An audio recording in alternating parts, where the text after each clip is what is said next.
अरे यार, मेरा तो पिनाइल लेंथ, मेरे तो लिंक साइज इतना कम है, मैं क्या अपने वाइफ को सेटिस्फाई कर पाऊंगा? अरे यार, मेरे दोस्त का लिंक का साइज मैंने देखा था, वो तो बहुत बड़ा है, मेरे से काफी बड़ा है।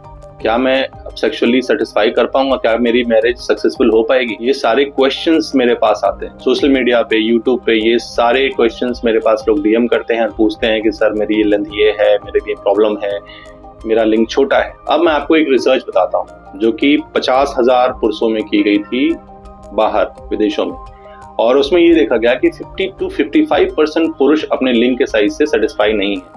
पर क्या ये प्रॉब्लम वाकई में है? क्या वाकई में लोगों का लिंग जो छोटा है उससे प्रॉब्लम होती है? आज हम बात करेंगे इसी टॉपिक पे कि लिंग का साइज साइंटिफिकली कैसे इंक्रीज करें, और साथ ही बताऊंगा एक इम्पॉर्टेंट चीज कि average phenyl length world wide कितनी होती है। दूसरा क्वेश्चन, पेनिस का साइज कैसे साइंटिफिकली इंक्रीज किया जा सकता है, किस साइज के पेनिस से फीमेल फुली सेटिस्फाई होती हैं, और लास्ट ट्रीटमेंट ऑप्शन क्या क्या है। चलिए स्टार्ट करते हैं वीडियो। मैं doctor Sunit Prakash Tiwari, consultant neuro surgeon हूँ, प्रैक्टिस करता हूँ लखनऊ में। हमारा सेंटर है new sunrise super speciality hospital जो कि लखनऊ में है, और वहीं पर मैं अपनी प्रैक्टिस करता हूँ।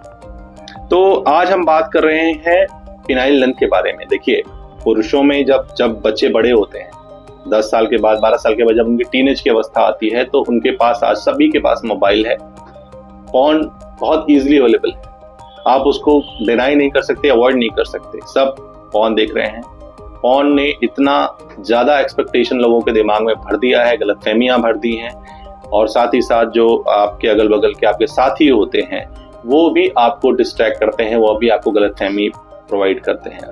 अब देखिए, फोन देखने के बाद लोगों को लगता है कि मेरा पेनिस साइज तो बहुत कम, इसका तो बहुत बड़ा है, अब क्या होगा, मेरी तो शादी बर्बाद हो जाएगी, मैं तो शादी नहीं कर सकता। चले जाते हैं डिप्रेशन में, और उसके बाद ये जिंदगी भर की एंजाइटी पाले रहते हैं। और कई बार ये एंजाइटी इतनी ज्यादा होती है कि शादी के बाद उनको erectile dysfunction, psychogenic erectile dysfunction भी हो जाता है। अब इस तरह की अवस्था को ट्रीट करना बहुत डिफिकल्ट हो जाता है, क्योंकि ये दिमाग की प्रॉब्लम है। अब जब इलाज के बारे में बात करते हैं, अब जो मेरे पास पेशेंट्स आते हैं पिनाइल लेंथ को अपने इनफेयर समझ के, कम समझ के, और ज्यादातर लोगों को ये पता नहीं होता कि उनका पिनाइल लेंथ नॉर्मल अवस्था में होता है। 95 to 99% जो पेशेंट्स आते हैं उनका पिनाइल लेंथ नॉर्मल ही होता है, लेकिन उनके अंदर इन्फिनिटी कॉम्प्लेक्स आती है। क्यों आती है मैंने आपको बता दिया। अब इसको ट्रीट कैसे किया? देखिए, सबसे पहले तो एवरेज पिनाइल लेंथ होती क्या है आप ये जान लेंगे तो शायद हो सकता है आपका भी भ्रम दूर हो जाए। एवरेज पिनाइल लेंथ होती है अप्रोक्सीमेटली, दुनिया भर में जो पेनिस लेंथ की लेंथ होती है उसका जो एवरेज निकाला गया, average phenyl length approximately 3.9 inches से लेके 6 इंचेस तक माना गया। अब सेंटीमीटर में अगर बोलें तो अप्रोक्सीमेटली 13.5 सेंटीमीटर तक के लेंथ को, 7.5 से 13.5 सेंटीमीटर के लेंथ को नॉर्मल पिनाइल लेंथ माना गया है। अब एक अवस्था होती है जिसको बोलते हैं माइक्रोपेनिस। माइक्रोपेनिस तब बोलते हैं जब लेस देन 2.9 इंचेस हो आपका पेनिस साइज, या फिर 7.5 सेंटीमीटर से कम हो। अब इस अवस्था को हम माइक्रोपेनिस बोलते हैं। ये सिर्फ और सिर्फ 0.04% पॉपुलेशन में पाई जाती है, यानी कि बहुत रेयर है। और इस अवस्था को ट्रीट करने के लिए अलग अलग मोडालिटीज हैं, यानी कि 99.95% पेशेंट्स को किसी भी ट्रीटमेंट की जरूरत नहीं होती है। लेकिन अगर ट्रीटमेंट की जरूरत है तो फिर वो ट्रीटमेंट ऑप्शंस क्या क्या हैं उसके बारे में बात करनी पड़ेगी। तो बात शुरू करते हैं। देखिए, नॉन सर्जिकल मेथड्स क्या हैं आपके पास। आज जब पेनिस लेंथ इंक्रीज करने के बारे में बात करते हैं तो आपके पास क्या खुल जाता है, इंटरनेट पे तरह तरह के तेल, आयुर्वेदिक चूर्ण, ये तेल, वो तेल, फलाना तेल, ये सिर्फ और सिर्फ बेवकूफ बना रहे हैं। आपको मैंने बताया किसी भी मेथड से, इन मेथड से तो पेनिस लेंथ इंक्रीज नहीं होने। अगर आपके पेनिस में इरेक्शन अच्छा आ रहा है तो आपकी पेनाइल लेंथ नॉर्मल रहेगी।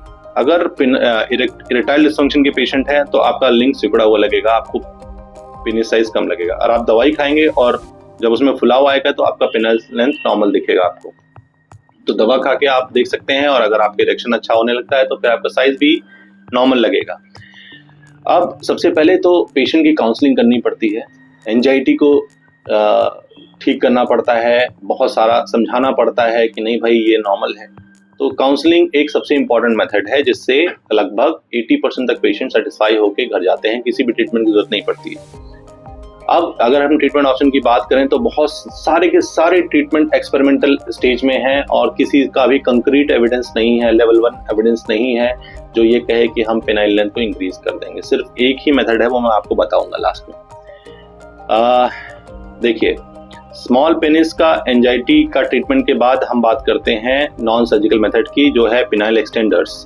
उसके बाद आते हैं वैक्यूम इरेक्शन डिवाइसेस, उसके बाद आते हैं पिनाइल इंजेक्शंस। अब देखिए, इस सब में सबसे जो साइंटिफिकली प्रूवन मेथड है वो पिनाइल एक्सटेंडर्स हैं। पिनाइल एक्सटेंडर्स एक डिवाइस होती है, ये डिवाइस को आपको अपने लिंग पे पहनना होता है, लेकिन बहुत कम्बरसम प्रोसेस है, लॉन्ग प्रोसेस है। आपको दिन के लगभग 4 से 6 घंटे पहनना पड़ता है और पहनने के बाद आपको उसको 4 से 6 महीने तक आप पहनेंगे तो कितना लिंग इंक्रीज होगा? Approximately 2 centimetre. 2 centimetre length increase करने के लिए आपको इतनी मेहनत करनी पड़ती है। तो इसीलिए बहुत कंप्लायंट मेथड नहीं रहा एक्सटेंडर, इसीलिए धीरे धीरे ऑब्सोलीट हो गए और यूज नहीं होते। दूसरा मेथड है वैक्यूम इरेक्शन डिवाइसेस, जो कि बिल्कुल भी रिकमेंड नहीं करता मैं, और इंजेक्शंस को भी बिल्कुल भी रिकमेंड नहीं करता। फैट ग्राफ्टिंग जो भी कर रहे हैं डॉक्टर्स, बिल्कुल भी एक अच्छा मेथड नहीं है। अब हम आते हैं सर्जिकल मेथड पे। देखिए, सर्जिकल मेथड भी एक ऐसा मेथड है जो अभी एक्सपेरिमेंटल स्टेज में है। सस्पेंसरी लिगामेंट इंसिजन बोलते हैं। आपका पेनिस की एनाटॉमी अगर आप देखेंगे तो जो जितना पेनिस बाहर होता है उतना ही पेनिस अंदर भी होता है, और वो अटैच होता है आपके बोन से, जिसको प्यूबिक सिम्फाइसिस बोलते हैं। अब उस जो अटैचमेंट होती है जिस लिगामेंट के थ्रू होती है उसको हम सस्पेंसरी लिगामेंट बोलते हैं। कभी कभी सर्जरी में उस डिवीजन को जब उसको हम काट देते हैं तो पेनिस की जो लेंथ है जो कि ऐसे अटैच होती है, खुलने के बाद ऐसे एक्सटेंड हो जाती है, तो थोड़ा सा पेनाइल लेंथ इंक्रीज लगता है, लेकिन उसके बड़े सारे साइड इफेक्ट्स भी हैं और अभी एक्सपेरिमेंटल स्टेजेस में है। देखिए, European society of sexual medicine, American society of sexual medicine और साथ में इंडियन जो एंड्रोलॉजी एसोसिएशन है, वो सारे के सारी किसी भी तरह के ट्रीटमेंट को रिकमेंड नहीं करते हैं जो पेनाइल लेंथ के लिए दी जाती है। तो ये सब के सब एक्सपेरिमेंटल स्टेज में है, और मैंने जैसा बताया कि 99% ऑफ पेशेंट्स काउंसलिंग से ठीक होते हैं, किसी भी तरीके से पेनिस की लेंथ को इंक्रीज करने की जरूरत नहीं। आई होप ये वीडियो आपको आंखें खोलेगा और आपको ये बात समझ में आएगी कि फीमेल को सेटिस्फाई करने के लिए सिर्फ 4 इंचेस इज इनफ। तो जाइए, खुश रहिए और किसी भी तरीके की ट्रीटमेंट के लिए इधर उधर भागिए मत। अगर वीडियो पसंद आया तो चैनल को सब्सक्राइब कर लो और प्रमोट करो ऐसे चैनल्स को जो साइंटिफिक मेथड और सही इन्फॉर्मेशन आपको पहुंचाते हैं। Thank you so much for watching. Doctor stone signing off.